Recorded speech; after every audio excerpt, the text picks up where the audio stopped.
Advocate Anjali Awasthi की update जानने के लिए आप हमारे चैनल सर्व एक्सप्लेन को सब्सक्राइब कर लें। तो स्टार्टिंग में हम देखते हैं कि चंद्रभान सिंह एडिटर को कह रहा होता है, अच्छी तरह इस लड़की को समझा देना, ना ही ये ऑफिस रहेगा और ना ही ये लड़की। वो एडिटर से कहता है कि तुम मेरा नाम अच्छे से याद रखना, चंद्रभान ठाकुर। वो ये कहकर वहाँ से चला जाता है। वो एडिटर बहुत ही घबरा जाता है। तो तभी हम देखते हैं कि आरती अपनी माँ से कहती है कि कौन है ये आदमी जो मुझे धमकी दे रहा है, इसकी इतनी हिम्मत मुझे धमकी दे रहा है। उसे ये नहीं पता कि मेरा नाम आरती है जो कभी नहीं हारती। और कहती है कि ये मुझे फोन कर कर धमकी दे रहा है, इसे पता नहीं है कि एक फोटो वायरल कर दूंगी तो इसे सब पता चल जाएगा। वो खुद से बात कर रही होती है और कहती है कि लेकिन ये आदमी है कौन। अभी आरती की नानी वहाँ पर आ जाती है और कहती है कि कौन है तू, किससे बातें कर रही है।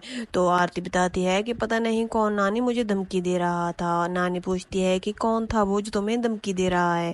और आरती कहती है कि पता नहीं, मुझे नाम याद नहीं। फिर सोचती है तो उसे नाम याद आ जाता है। कहती है कि हाँ याद आ गया, चंद्रभान ठाकुर। ये नाम सुनकर आरती की नानी बहुत घबरा जाती है। आरती पूछती है हाँ लेकिन क्या हुआ, तुम इतने घबरा क्यों रहे हो।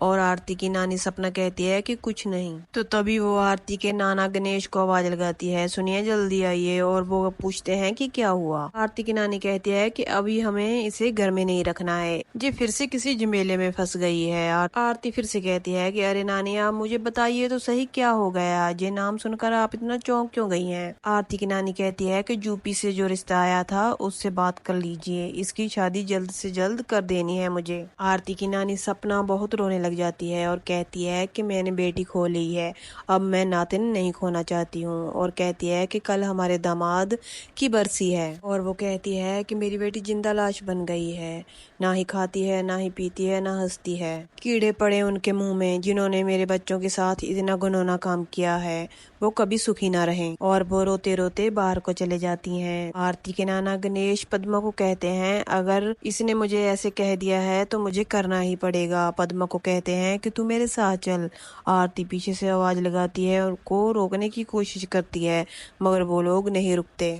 आरती अपनी माँ अंजलि के पास होती है और कहती है कि पता नहीं नानी ये नाम सुनते ही क्यों चौंक गई, पता नहीं इस चंद्रभान ठाकुर का क्या माजरा है। आरती उस एडिटर के पास आती है और कहती है कि पता नहीं मेरी नानी इसका नाम सुनकर क्यों घबरा गई। वो कहती है कि आखिर ये चंद्रभान है कौन। तो एडिटर बताते हैं कि एक समय ये पॉलिटिक्स में था, इसे पार्टी ने निकाल कर बाहर फेंक दिया। एडिटर कहता है कि मुझे ये नहीं मालूम इसे क्यों निकाला गया था, मुझे ये भी नहीं मालूम कि वो अब क्या कर रहा है। वो कहता है कि मुझे ये मालूम है कि ये 1 नंबर का गुंडा है, ये 2 नंबर का काम करता है। मगर वो कहता है कि कल की स्टोरी हमारी बिल्कुल आसमान को छू रही थी, तू आज ऐसा कर एक स्टोरी और लेकर आ, कल हमारा टीआरपी ऐसे बढ़ा था ना, ऐसे ही आज बढ़ना चाहिए। आरती कहती है वो तो मैं बना लूंगी, मगर घर पर जो मेरे 2 बॉडीगार्ड बुजुर्ग बैठे हैं वो मुझे यूपी जाने देंगे क्या। और आरती कहती है कि अगर मैं घर पर नहीं रही तो मेरी माँ भी खाना नहीं खाएगी। आरती कहती है कि ठीक है हम इसके बारे में बाद में सोचते हैं, मगर एडिटर कहता है कि तुम यहाँ बैठो, हमें इसके बारे में बात करनी है।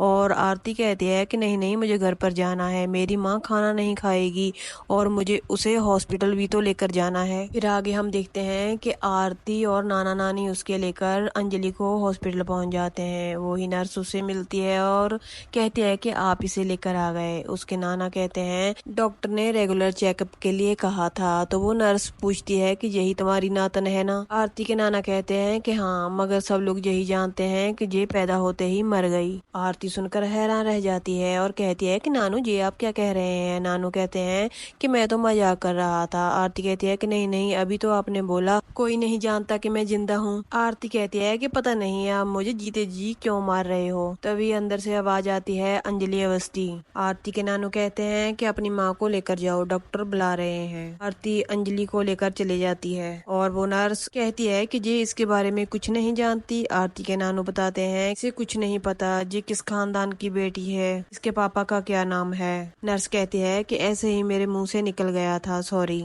आरती के नानू गणेश जी कहते हैं कि कोई बात नहीं, मगर ये राज राज ही रहना चाहिए। फिर हम देखते हैं राघव सिंह, अवय सिंह और उसकी चाची आ रहे होते हैं और सामने आरती के नानू नानू गणेश जी भी मिल जाते हैं और कहते हैं कि आप जहाँ। अभय की चाची कहती है कि भैया के सीने में दर्द हो रही थी, इसीलिए चेकअप करवाने आए हैं। अभय कहता है कि इनसे बात करने की कोई जरूरत नहीं है चाची। वो आरती के नानू से कहता है कि मगर तुम इतने बड़े हॉस्पिटल में क्या कर रहे हो, तुम्हारी औकात है यहाँ पर इलाज करवाने की। और वो उन्हें कहता है कि भिखारी कहीं के। गणेश जी अभय को कहते हैं कि तमीज से बात करो, तुम मेरे बेटे जैसे हो। अभय सिंह राजपूत उसे कहता है मुझे कोई शौक नहीं है आपका बेटा बनने की, और वो वहाँ से चले जाते हैं। गणेश जी सोचते हैं कि कहीं आरती और अंजलि यहाँ पर ना जाएं, वरना अनर्थ हो जाएगा। उन्होंने इन लोगों को देख लिया तो क्या होगा। राघव सिंह फिर गणेश जी के पास आता है और कहता है कि मेरा बेटा मर गया, आपकी बेटी अब तक जिंदा है। ऐसा जीना भी क्या जीना, ये तो मौत से भी बढ़कर है। यहीं से एपिसोड का एंड हो जाता है। कल हम देखेंगे गणेश अपनी बेटी अंजलि को